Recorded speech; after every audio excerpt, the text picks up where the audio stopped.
কাঁঠালের দানা আমরা অনেক রকমভাবে খাই, তা যদিও আমার মনে হলো আজকে একটু বাটা করি। আমি আমার মতো করে কাঁঠালের দানা বাটা করব। কাঁঠালের দানাটা সেদ্ধ করেছি এরম করে, খুব বেশি সেদ্ধ হয়নি, দেখো সেদ্ধ হয়ে গেছে। এবার এটাকে মিক্সার গ্রাইন্ডারের মধ্যে দিয়ে দেব, দিয়ে এটাকে পেস্ট করে নেব।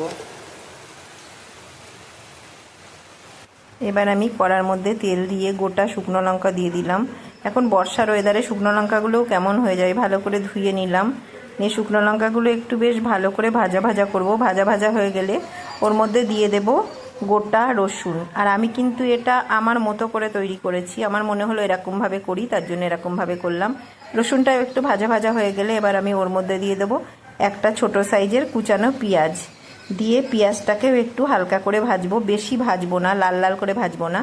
এবার হালকা করে ভাজা হয়ে গেলে তোমরা অবশ্যই এইভাবে ট্রাই করবে, খুব সুন্দর লাগে কাঁঠালের দানা এইভাবে বাটা খেতে। আর এটা শিলে বাটলে আরও বেশি ভালো লাগে, যদিও আমি মিক্সিতে বেটেছি। এবারে ওটাকে আমি মিক্সার জারে দিয়ে দিলাম, দিয়ে পেস্ট করে নিলাম। আর এর মধ্যে দিয়ে দিলাম সামান্য একটু নুন। তো আমার পেস্ট হয়ে গেছে। তা তোমাদের কেমন লাগলো অবশ্যই কমেন্ট বক্সে কমেন্ট করে জানিও। আর এটা খেতে কিন্তু দুর্দান্ত হয়, গরম গরম ভাতে হেভি খেতে লাগে। তা তোমরা অবশ্যই একবার ট্রাই করো আর আমাকে জানিও কেমন লাগলো কাঁঠালের দানা বাটা। আর এর ওপর মনে হয় যদি একটু সর্ষের তেল ছড়িয়ে দিতে পারো, তাহলে আরও বেশি ভালো হয়। তা আমি যদিও খুব সামান্য সর্ষের তেল দিয়েছিলাম, বেশি একটা দিইনি। Thank you.